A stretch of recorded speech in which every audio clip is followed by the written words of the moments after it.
Elon, I, the Tetragrammaton, the Lord God Most High, I do exercise thee, and do powerfully command thee, O Spirit. Elon, I, the Tetragrammaton, the Lord God Most High, I do exercise thee, and do powerfully command. In the dark shadows, in the white cold, fearlessly we search for knowledge new and old. We drink the strong spirits and read the ancient tomes. The order of the Abracast. We are the brave and the bold.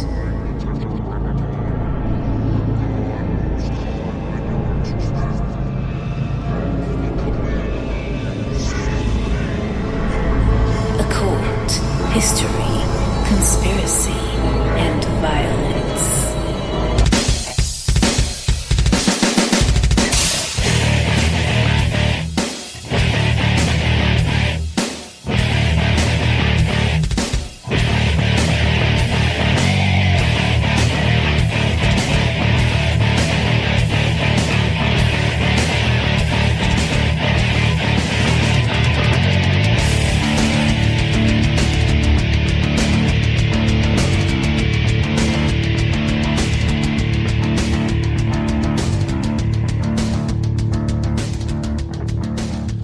Yeah. I got a little bit of pushback after last week's show.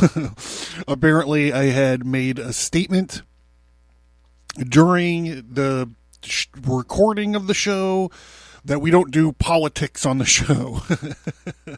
And I kind of got called out on it a little bit. So I would like to rephrase that. We might talk a little politics on the show, but not the way that I see it. Like, we don't talk about polls. The reason we don't talk about polls is because they're pointless. They're meaningless. They're all wrong up until the last second. It's predictable. It's any kind of statistician can make a poll say whatever they want it to say, right? They weight it incorrectly because in America the media uses polls to affect, not reflect what's going on. Like I said, it's blatant. It's blatant. I've been paying attention to these things for decades, and it's predictable. When it happens, and everyone's fucking, it's like a miracle or something. Like, oh my God, I can't believe the shift that's going on. Anyhow, so we don't talk politics like that. What we talk about is the decisions that political figures make, unintended consequences of those decisions or intended consequences, depending on how bitter you are. What we are more interested in, besides these decisions and these consequences, are how the media is culpable in covering up a lie by omission, not paying attention to the big news. What we are more interested in, rather than politics, is the degrading of our education system, making us more pliable. These are the things that we pay attention to. The show isn't necessarily political, but it gets political because, I mean, we'll just look at this. Look down the featured topic link at Abracast.com. It was last updated, I don't know, a couple weeks ago. It should be more updated than that. I got to talk to somebody about this. Anyhow, let's look at the featured topics. World War III. We have Exodus, which is existentially speaking, or broadly speaking, a story of people escaping from slavery and the wild magical stuff that sort of happens. There's also parables in there that reflect topics that are in current event news. There's a topic of preparedness. There's a half-finished topic of Satanism. I didn't finish it because I got icky feeling halfway through. Communism, spiritual warfare, Gnosticism, which symbolically speaking can overlay with our relationship to our government, and our God or logos or the truth or whatever you want to call it. Let's see what else. Joe Biden has its own topic. Bible prophecy has its own topic. Western philosophy has its own topic. Thelema, which is Greek for the will. Let's see what else is in here. Islam. A lot of history stuff is in here. Modern military things are in here.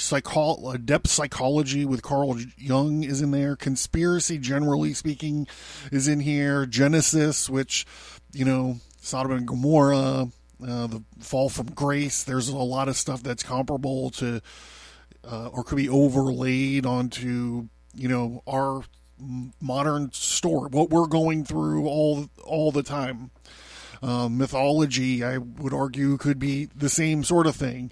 The Crusades, foreign policy stuff with regards to Israel, the Clintons, media manipulation, and CIA culture creation. So at least half the time, I think that the show is about the end of Western civilization, if not the world. I don't think it's about, that's my defense of saying it's not about politics. It's about the end of Western civilization. We are clocking it in real time as it fucking happens.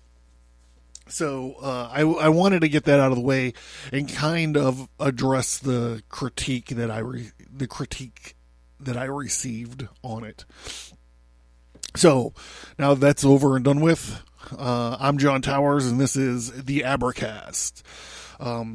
Check out Abracast.com, feature topic link. Check out the storefront, t-shirts, morale badges for your body armor, comic books, tarot cards, vessels of the art.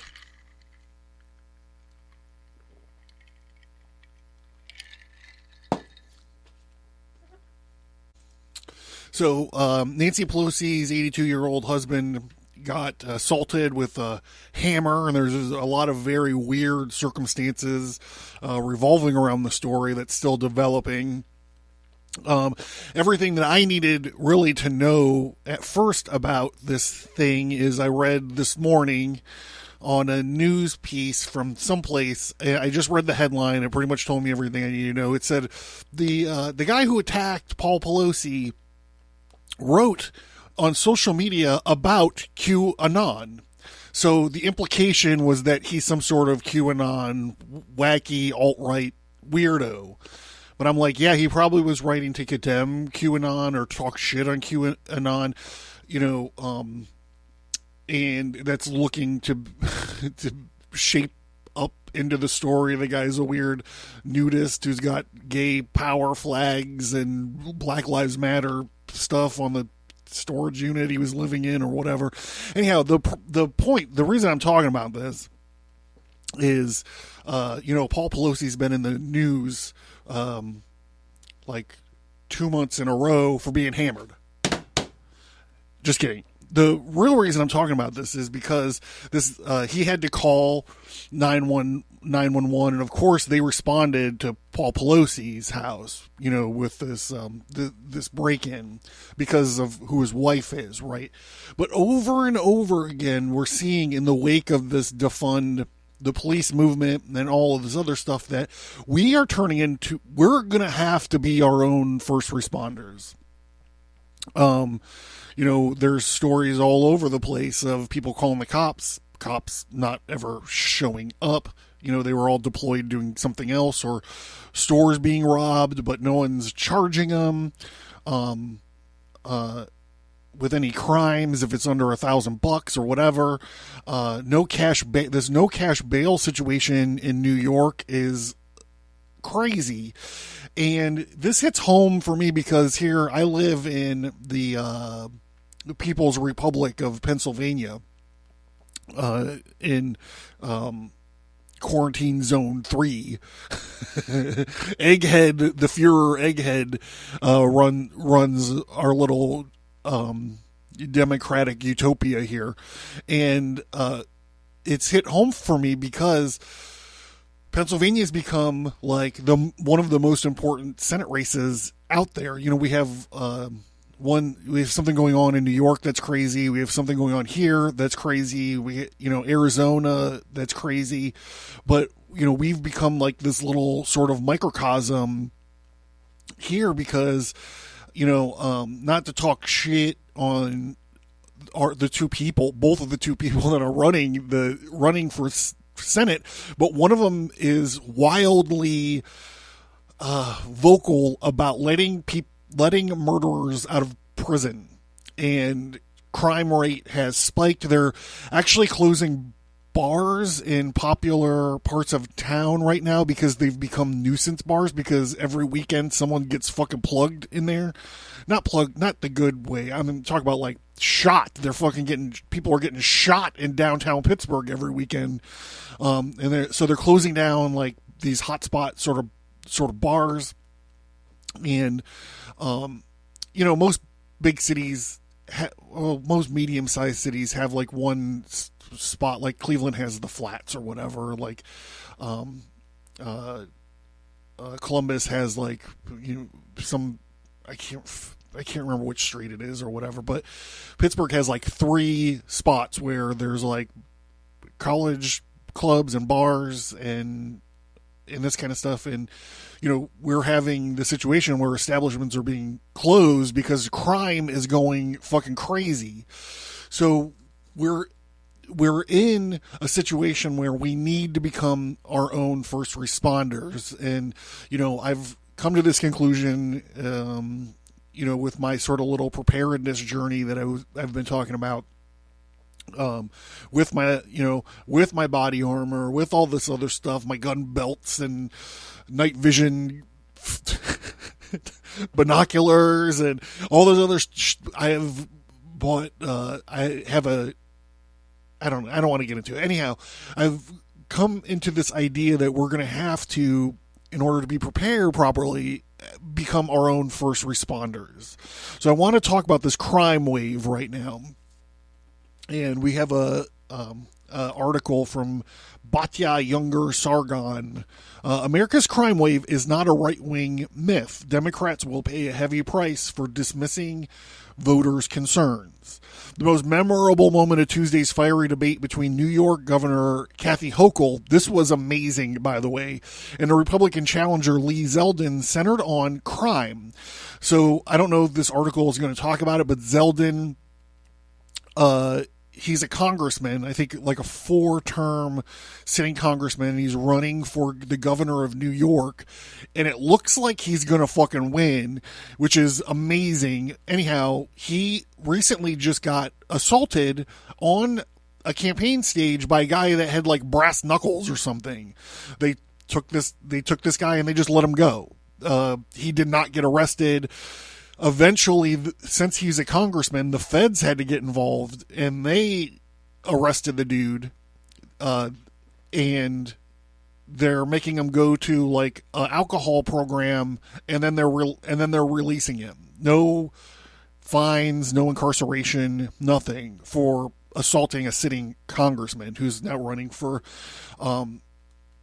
governor of New York. And the other crazy thing is this guy, he's got 2 daughters, I think. He might have more than that, but at least 2 daughters were sitting in his dining room at his house. I imagine it's probably a pretty upscale joint since he's a fucking congressman. And a drive-by happened a drive-by unrelated to his house, but stray bullets blasted through his fucking window and like came within, I guess, like 30 feet maybe of his daughters. So this guy is like, hey man, crime is a fucking problem. So after Zeldin hammered Hochul on bail reform laws that were putting the criminals back on the street, one of the main themes of his campaign, Hochul seemed to admit more than she might have wished. She said, "I don't know why that's so important to you," unquote. So that reminds me of the, Hillary Clinton. What difference does it make now? With Democrats like Hochul wondering out loud why anyone cares about repeat offenders roaming the streets, perhaps it is no surprise that the Republicans are seen by voters as the party that cares more about crime and has a better chance of tackling it. High-profile Democrats and progressives have repeatedly dismissed voters concerning about crime, casting the fears of regular Americans as a reflection of conservative fear-mongering. You have to wonder, is it really wise to gaslight voters in this way? Is it wise to tell them that they're wrong to care about what they're telling you that they care about? Because they really do care about crime, according to Gallup. 80% of Americans say that they're worried about crime, including 43% of Democrats who worry about crime, quote, a great deal, unquote. A Morning Consult poll finds similar numbers. Well, that's the first and probably last time you'll ever hear that on the Morning Consult. It's an awful poll. It's an awful polling organization.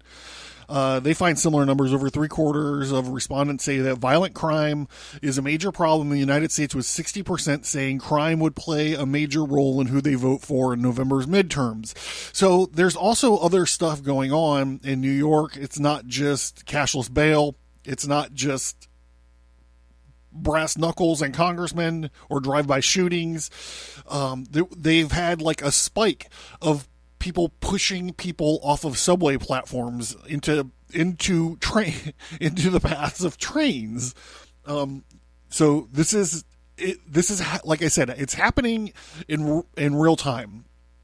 Crime has become the new "what's the matter with Kansas," except now instead of accusing people of being hypnotized by conservative media and voting against their economic interests, progressives accuse the working class Americans who are experiencing a real rise in violent crime of inventing the cars that have been jacked, the purses that have been snatched, and the bruises they have sustained and the loved ones they have lost to a rising murder rate.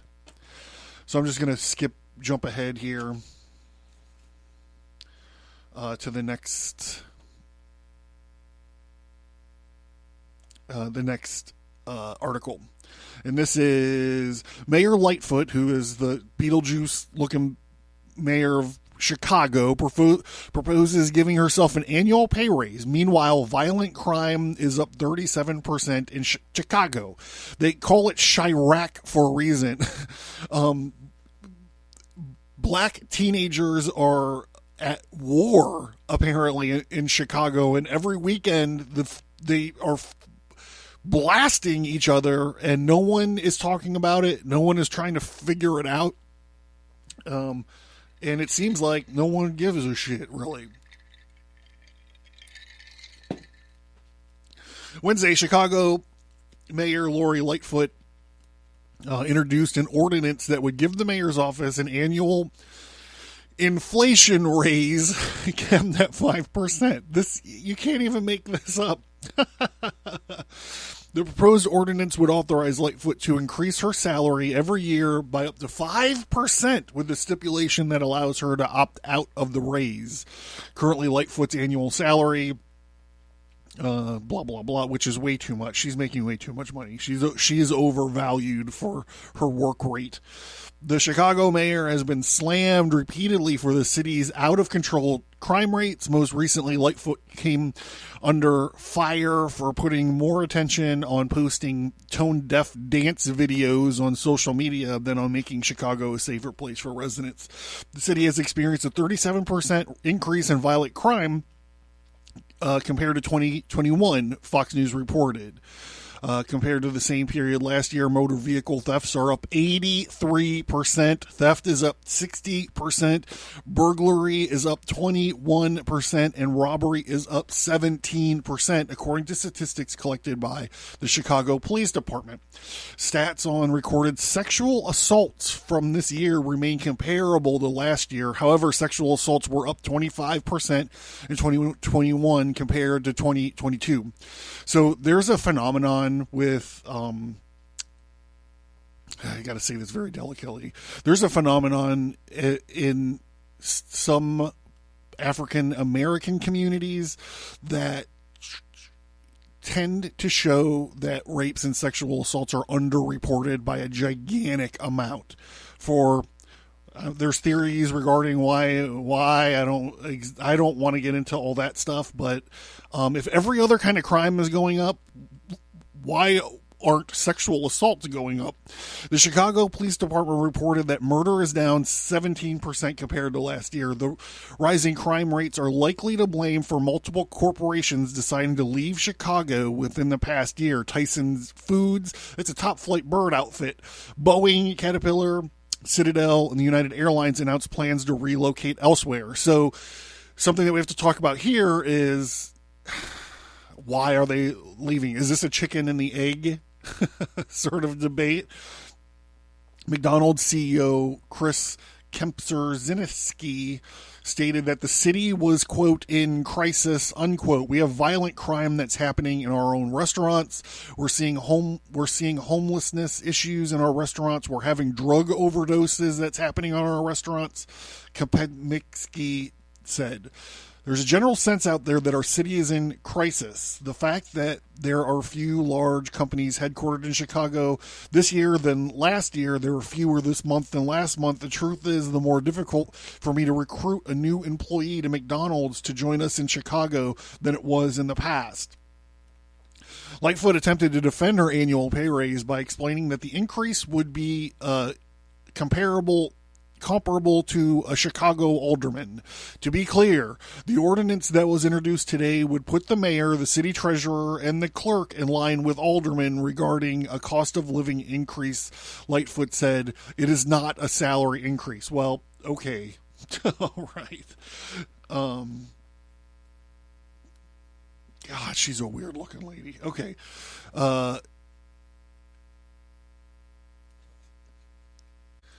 So I didn't want to just keep reading these just doing crime. Because that's only part of the problem, right? The other part of the problem is that the system is changing. There's something going on where there's an inverting. It's being inverted. And I got this article to kind of try to demonstrate that, and then we're going to go on with this stream a little bit. It's un-American, it's unchristian. A 78-year-old grandmother arrested for feeding homeless people in Arizona, and now she's suing the city. 78-year-old grandma is suing in Arizona City after she was arrested for feeding homeless people. Nora Thornton said she had been serving hot meals to homeless people several days a week in Arizona Public Park since 2018. Thornton, a former restaurant owner from Alaska, made the meals from scratch. She brought the meals to Bullhead City Community Park because that's where the homeless people tend to congregate. Plus, the nearest food pantries are several miles away. Norma had just finished feeding about 27 homeless people on March 8th when two police officers drove into the park. Bullhead City Police Department officer called a higher-up who instructed him to arrest Thornton for distributing food in a public place. A city ordinance enacted in 2021 requires everyone to obtain a permit to share food in public places. The ordinance claimed that the food sharing events have been repeatedly seen as public nuisances where there have been illegal behavior, human waste, and trash. Police body cam video shows the officer reluctant to arrest the 78-year-old grandmother for feeding the homeless. The body cam footage was obtained by the Institute for Justice, a nonprofit that takes on cases to defend all Americans' constitutional rights. I think this is a PR nightmare, but okay, the officer is seen on the video saying. The officer informs Thornton that she's under arrest for feeding the needy in a public place, and he promises to bring her back to the park after booking her. He tells Norma that she is not going to be handcuffed because I don't think you're a hardened criminal. I don't think you're out to hurt me. Thornton said that she was treated with jail time if she came back to the park to feed the homeless. The grandmother was fingerprinted, charged with a misdemeanor, and given in order to appear in court. The crime of feeding homeless people in a public park, Thornton reportedly faced up to 128 days in jail and $1,431 in fines and 24 months of probation. That was, I guess you'd say, devastating, Thornton explained. To be charged like a criminal, it's still, when I think about it, it's pretty upsetting. Thornton pleaded not guilty. The Bullhead City eventually dropped the misdemeanor charges against Thornton. On Tuesday, the Institute for Justice launched a lawsuit against Bullhead City on behalf of Thornton. The lawsuit sought a nominal damage of $1 and the end of the ordinance. It's wrong, pure and simple, it's un-American, it's un-Christian, Thornton declared. And I can't even imagine living in a country and being hungry, she said, and to be told that you cannot feed the hungry regardless of what the circumstances are is sad. It makes me very angry, to put it bluntly. It goes against everything I have ever been taught in my life and only punishes one segment of society, Thornton told USA Today. And that's wrong.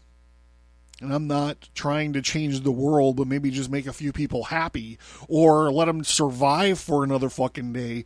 Thornton moved to a private alley to feed the homeless, but she said that there is no shade from the sun or places for people to eat. It's difficult and physically taxing on Norma, a 78-year-old grandmother, to serve food in the alley, the lawsuit says. As a result, Norma is now able to share her food with the needy fewer days per week for shorter lengths of time than she could at the park. Norma defiantly declared, "I am never gonna stop feeding them. Never." I'm gonna drink the Norma.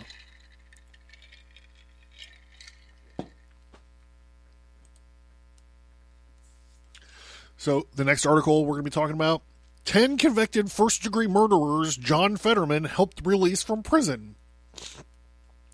This is the guy, this is like a near vegetable that is the Lieutenant Fuhrer in the People's Republic of Pennsylvania. If you haven't got a good look at this guy, just go watch some of the debate. He was debating Oprah's puppet, Dr. Oz, the other day. Pennsylvania Lieutenant Governor and Democratic Senate candidate John Fetterman has helped release at least 10 convicts serving life sentences for first-degree murder. There are sound bites of this guy going, "This is the most important thing I can do in my life is reduce these prison sentences for murderers." There are sound bites of him saying that he feels like we should be able to reduce our prison population by like 1/3 without any problems. I'm like, you need to read about recidivism, brother. Like, that's just not the fucking way it works. Fetterman, who chairs the Pennsylvania Board of Pardons, often talks about wanting to put an end to the state law that requires mandatory life sentences without parole for those convicted of second-degree murder. But his voting record on the board shows that he has successfully supported the release of at least 10 people who were convicted of taking a life. In April, Fetterman voted, along with the rest of the board, to release Felix Rosido, fulfilling the unanimous vote requirement to recommend clemency to the governor. This guy was serving a life sentence after pleading guilty to shooting a man to death in 1995. On July 14th, Egghead Governor Tom Wolf granted this dude request for clemency, releasing him from prison. In December, Fetterman voted to release Eric Silvis, who was convicted of first-degree murder in 1969 for killing an elderly woman in an attempted robbery in her home. Egghead granted Silvis's request for clemency on February 15th. In March 2021, Fetterman voted to release James Ing, who was convicted of a first-degree murder and robbery in 1974 and sentenced to life, and Irvin Moore, who was serving life sentence after being convicted of fatally shooting a man in his Philadelphia home in 1969. Egghead granted clemency to both men on March 25th, 2021. September 2020, Fetterman voted to release Daniel Cummings, Mildred Strickland, and Gregory Stover, who were all granted clemency by Wolf on February 11th, 2021. Fetterman cast a lone vote in a failed bid to free a man convicted of murdering a woman with scissors.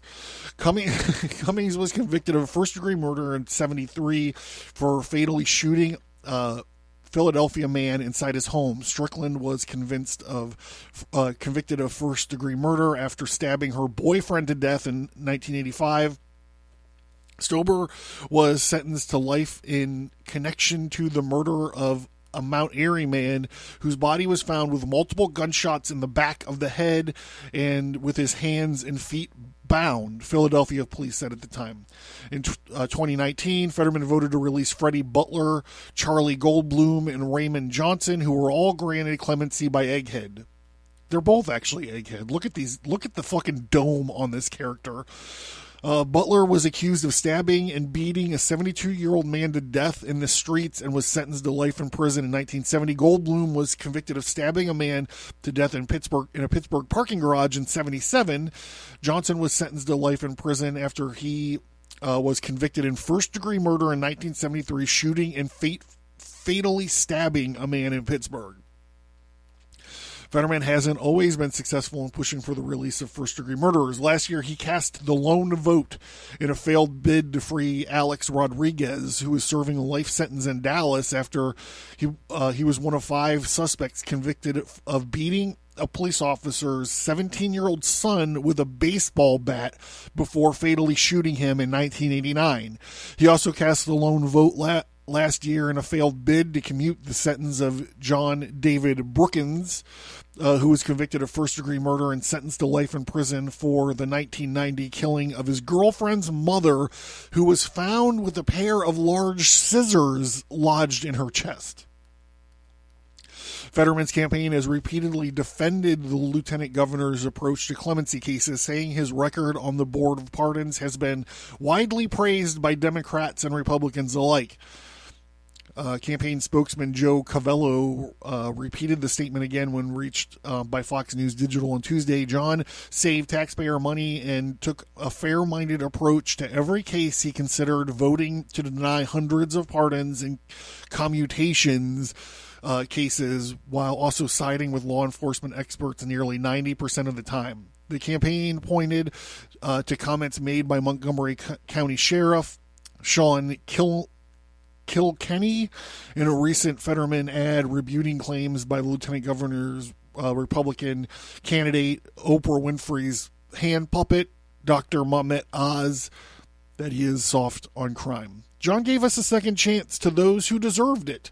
I want to know what gives this guy the ability to peer into the souls of these people and go against the will of the peers that sat and judged in their case. What gives this clown?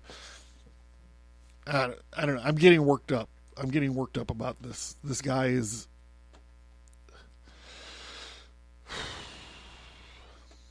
Okay, justthenews.com. I'm moving forward. I'm going to put it behind me. At least a dozen cops from Connecticut to Mississippi were shot last week. What's the date on this thing? October 16th, so a week or two ago. The spewing of anti-police rhetoric by some political and media figures, as well as the failed policy of rogue prosecutors and judges, are placing our officers in great danger, the National Fraternal Order of Police tweeted on Thursday.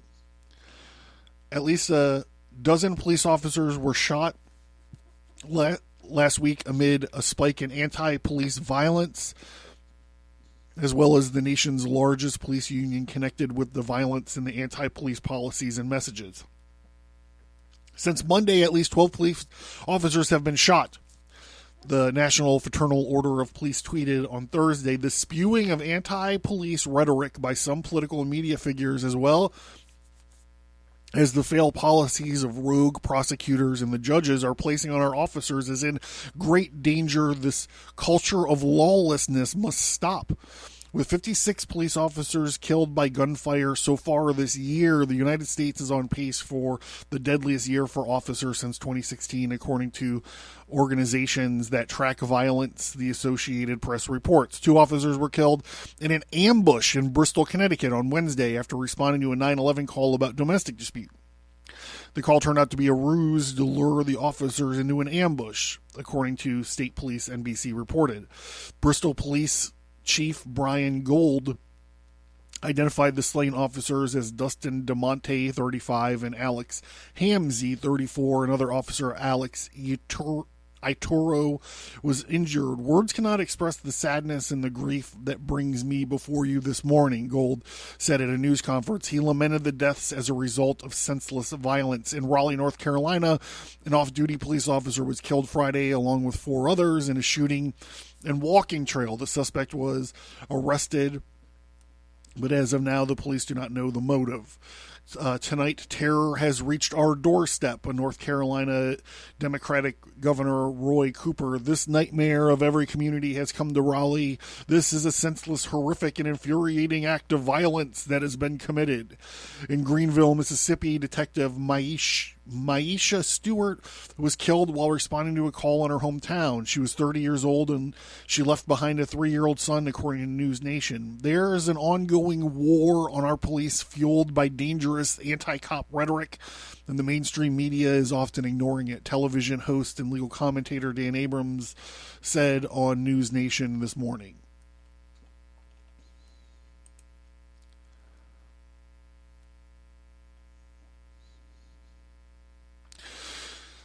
So, I think it's worth me stating that I'm not a cop bootlicker. I've had my fair share of run-ins with police officers, and I don't think that they walk on water, and I don't think that they always make good choices. I think that they're, for the most part, very afraid. I think that their level of fear, because maybe it's justified or something. I don't know what it is, but there's something about police officers that make them cowards. God, I don't want to say that. I'm definitely not going to rewind this and take it out. There's something about cops that make their terror justifiable. There's every time I put on this uniform, I might not come home the next day or something like that. So I think that it gives them the ability mentally to do things or not do things that normal people would wind up doing. So I'm not a bootlicker cop supporter for sure. However, at the same time, it's very disagreeable to me that people are luring cops into situations and ambushing them. That is the wrong thing. So let's talk about the defund movement. The fallout from the defund movement. As many experts predicted, we have seen a rise in violent crime accompanied by an increase in officer retirements and resignations.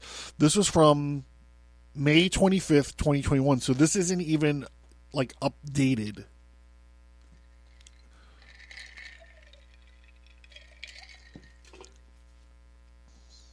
As one of my hero, this is written by a dude named James Dudley.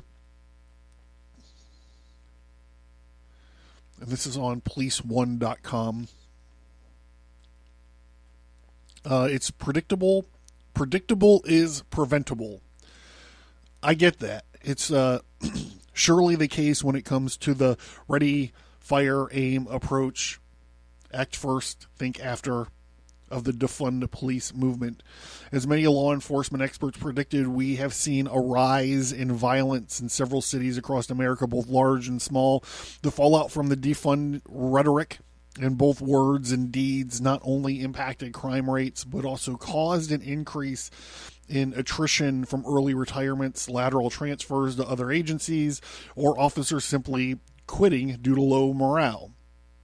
Threats to reduce funding will not be significant to actual deployment of field officers. I predicted that the threats to reduce funding and resources for the police would have little impact on day-to-day operations and was little more than saber rattling. Well, I was certainly wrong about that. The domino effect has caused agencies to scramble to put as many officers as possible into the front lines to respond to the rising violent crime.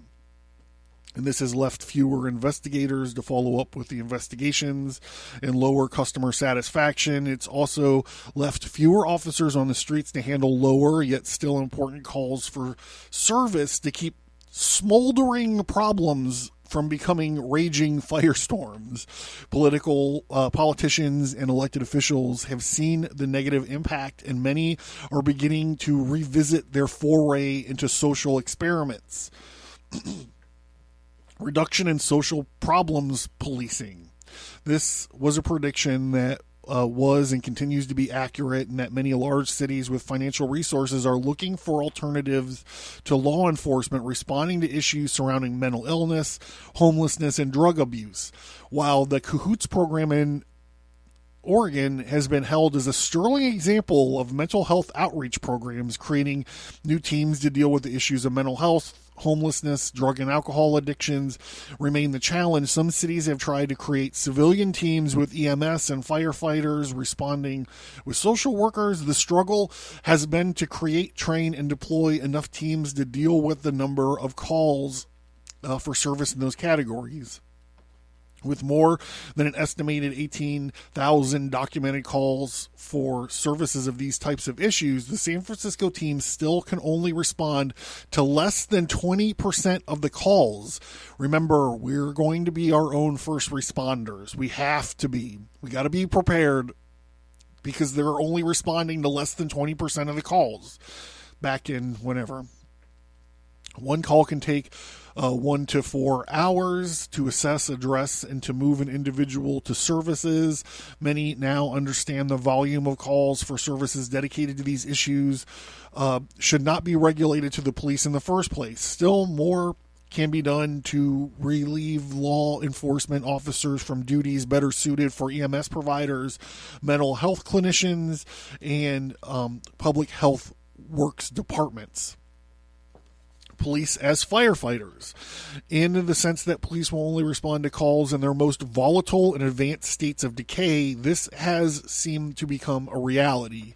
In many cities and towns, law enforcement agencies have had to prioritize the types of calls that required immediate, urgent, and low-level responses. Certainly some calls for service may be delayed without consequence, but we may see the impact further down the road in the form of underreporting of crime, increased violent and property crime, and even vigilantism. The impact or business has been felt not only due to the impact from COVID-19 regulations, but also from decriminalized property crime laws and mass early releases of those previously incarcerated. So I think we get the gist of that.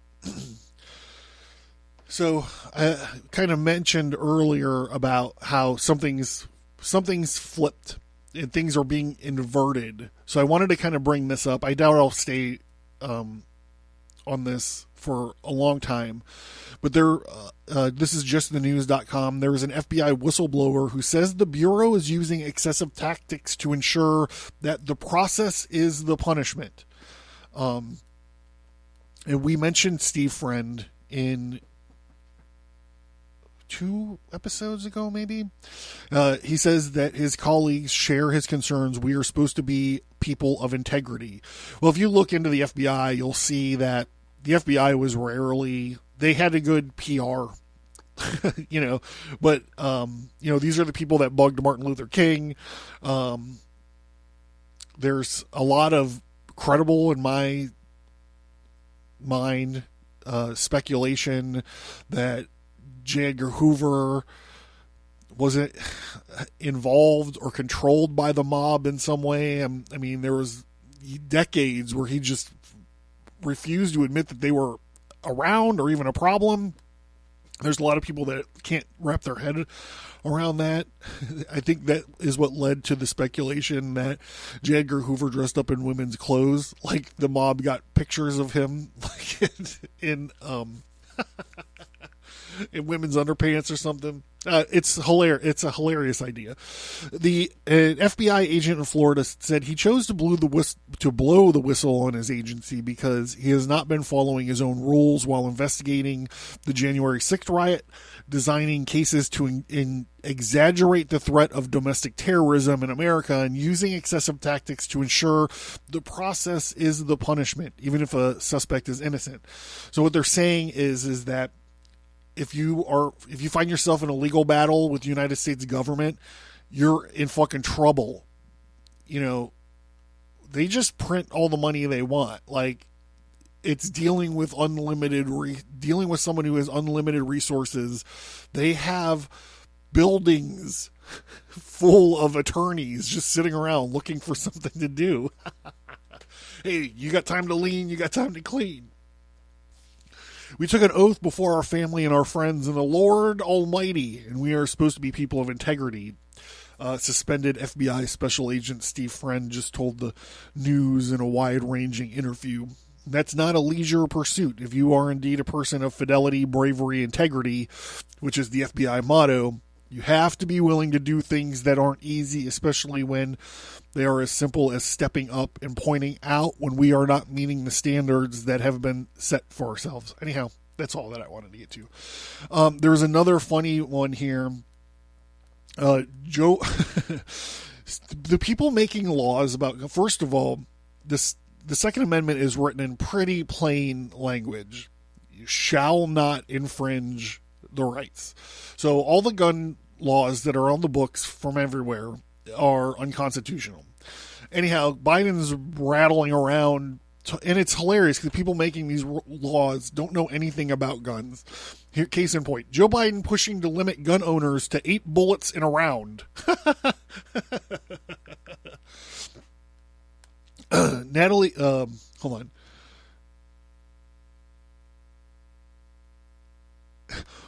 My legislation says there could be no more than 8 bullets in a round. The guys doing these mass killings, they have magazines, they call them, and they can hold up to 100 bullets in it. And that's just like having an automatic weapon, which we're not allowed to have, by the way, supposedly. In the course of the interview, Biden restated his claim that AR-15 bullets travel 5 times the speed of an ordinary bullet. That's nonsense. He also said that AR-15 rifles are made for one thing, to kill people. And he said that he can find no rational reason why assault weapons should be sold, period. So, we just wanted to transition from that one to this one. This is the New York Post. Biden's supersized IRS army will declare war on political enemies. The public should be frightened that the Democrats have passed new legislation to weaponize the already abusive Internal Revenue Service. If you're like, why are they abusive? I don't get it. Just go read about Lois Lerner in the Obama administration. I'm not going to cover it here. For nearly a century, presidents and members of Congress have used the IRS to harass and incriminate political foes, in addition to collecting revenue to fund the government and the IRS as a hit squad that destroys reputations and criminalizes dissenters. A lot of pain can be inflicted under the guise of tax auditing. The bill President Joe Biden signed Tuesday, erroneously labeled the Inflation Reduction Act, will mean more audits, more investigations. The law, listen to this, the law roughly doubles funding for the IRS's enforcement division, adding as many as 80,000 agents and auditors. That's fucking crazy. There's a additional article. This kind of sticks my point, but you can find like how many bullets the IRS is buying. It's crazy. So I just wanted to put the cherry on top of this whole thing. This is from American Military News. Biden says gun owners would need F-15s and nukes to take on the United States government.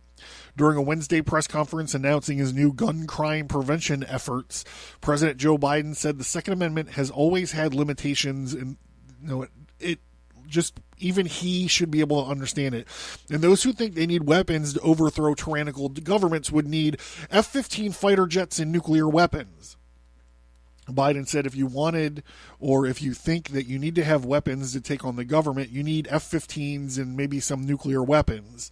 The point is that there has always been the ability to rationally limit the type of weapons that can be owned and who can own them.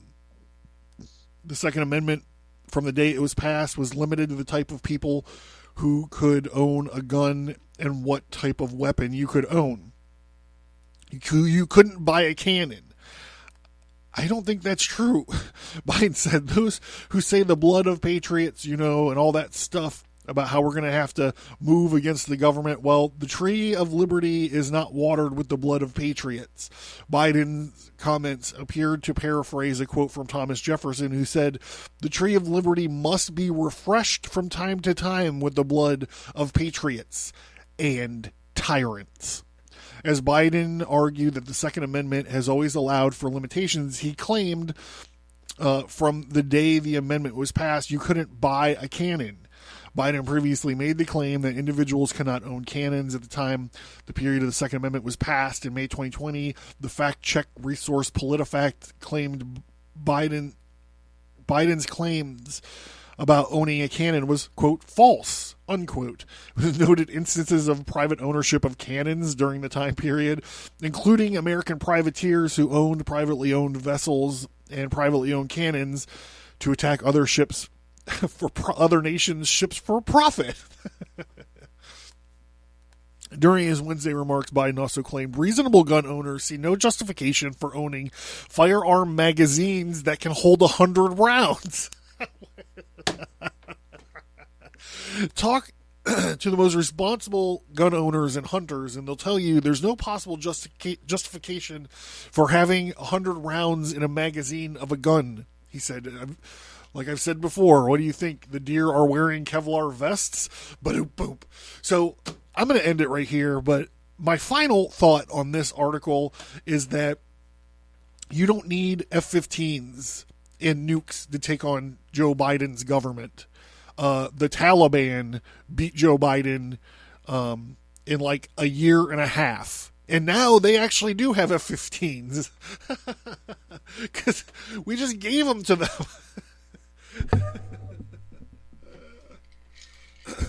Anyhow, I'm John Towers. This has been the Abracast.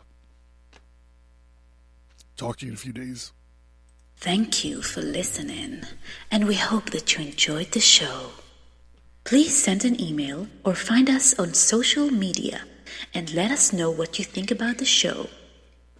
We would appreciate it if you would give us a 5-star rate and review wherever you find your favorite podcasts. You can find Stigmata Studios, graphic, novels, and comic books at Abracast.com. Welcome to the Red Archive. Get access to over 50 hours of archived episodes, more bonus audio, additional exclusive content. All this for only $1 a month. Find the link to the Red Archive at Abracast.com.